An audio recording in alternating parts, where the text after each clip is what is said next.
Well, one of the surprise teams in the NFL is the Buccaneers, and it's not that they're 3-1. I think we all maybe would have thought that, but it's the way in which they've gotten there and how they've looked in the process. And they get even more good news after they beat the Eagles. If you're new to the channel, we are Detroit Lions fans, but we have this channel talking about teams and stories that don't get the love nationally. The Buccaneers don't get the love nationally, and I don't know why. I think it's because of Baker. People don't take him serious, probably. I'm not sure, but he's playing great. And so in this video, we're seeing it, how they trounce the Eagles.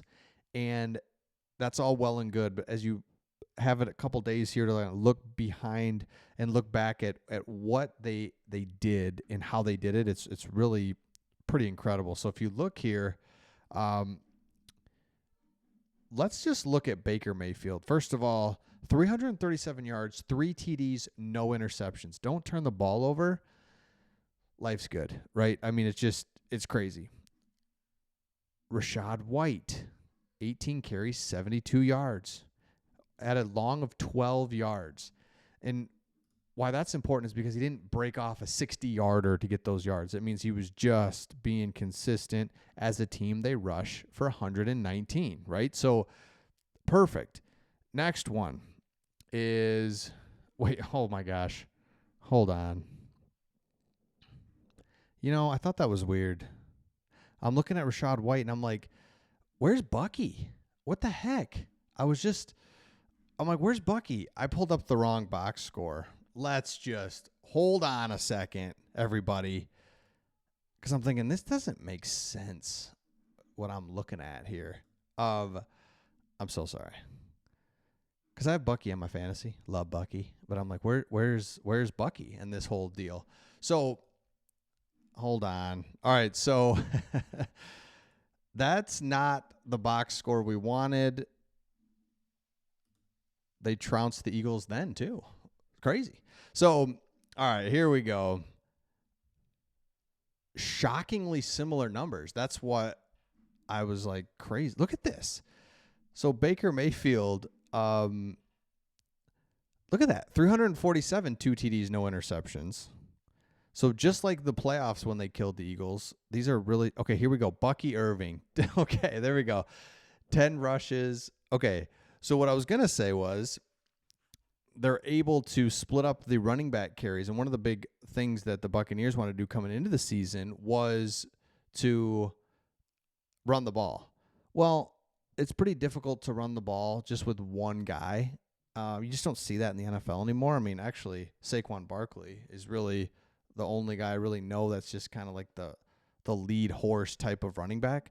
So to have Bucky Irving and Rachaad White, Bucky Irving coming on, huge for the Buccaneers going into not only now, of course, but as you work your way into the end of the season. So I love that. Another really good stat that I loved was, is Mike Evans, right? So one of the big takeaways I had was stars being stars. You've got a star in Mike Evans, and he doesn't look like he's slowing down, anything like that. You've got a premier offensive weapon in Mike Evans. You've got the depth and the ability with Bucky Irving and Rachaad White. You have a balanced attack on offense, and you can tell what you are. You're a team that's just, you've got Baker Mayfield who can make plays with his legs and extend plays. Perfect.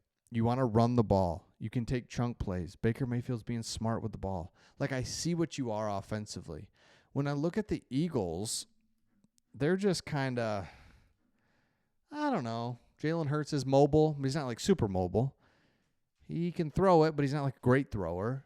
So you see him 18 of 30, 158. It's like, right? So I love seeing that Tampa's so much more balanced, and boy, they really have the Eagles' number, by the way.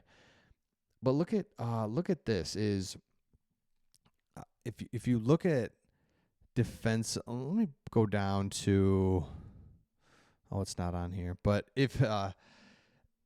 when I look at the way they ran the ball, they were able to run the ball a little bit, of course, with Saquon Barkley. He keeps them in the game and keeps it even remotely close. But then after that, keep Jalen Hurts intact. I mean, he's 8 carries for only 20 yards. Perfect. Does get a touchdown. So I say all this to say the Buccaneers have an identity. They have a balanced team. Defense has always been good. The defense is good. Offense is balanced. This is good stuff because if you start to look at this is where it really starts to be a thing where you look at their next opponents. It's going to be in the division. Falcons, Saints. We're going to really find out a lot. Then Ravens, Falcons. These next 4 games are just kind of everything if you're a Buccaneers fan. So the good news is you have an identity. The defense is good. Baker Mayfield's playing at a high level. You've got a star receiver. You've got 2 running backs. How do you measure up, right, against the Falcons? Short week, here we go. How about the Saints? Ravens, Falcons. Like, these next 4 games are going to be everything. So let me know your thoughts in the comments. If you're new to the channel, make sure you subscribe. One other thing for you, as I kind of pull this back, was the offensive line's just playing great. So we've talked about the 2 running backs. Well, the offensive line's playing great. Love to see what they've done there. They have an offensive identity. I've talked about that with weapons like Mike Evans, Chris Godwin, White, Kate Otten even. Great. And then I talked about it here where Mike Evans is 12th all-time in the receiving touchdown list. You've got an all-timer here. And so to keep him happy, to keep the offense rolling, all really good things. And I love seeing it. And, for them to really come in and shut down a Detroit Lions team really shows what the defense can do, how they can game plan and scheme, because you saw a Lions team yesterday just go crazy. Absolutely go crazy. And so it's hard to imagine that the Buccaneers just are going to be blown out ever, right? Like, I know against the Broncos it got weird, but this team is going to settle in. They're going to play in the division. Things are just going to continue to get better for this Buccaneers team, and I think the sky's the limit. Win the division, home playoff game, right? So it always is going to come back to the division. So these divisional games are so huge because they're really worth 2, and you just want to get out ahead of this stuff before, you don't want to be fighting from behind and Thanksgiving, you're 2 games back and you're hoping, just get out ahead of it and then life will be a lot better. So again, let me know your thoughts in the comments. Let me know these next 4 games, what you're thinking. I mean, it's divisional opponents and can be tough, but I think whatever, bring it on. You're the Buccaneers are like, man, we are the team that people want to beat. So let me know your thoughts and we'll see all of you on the next one.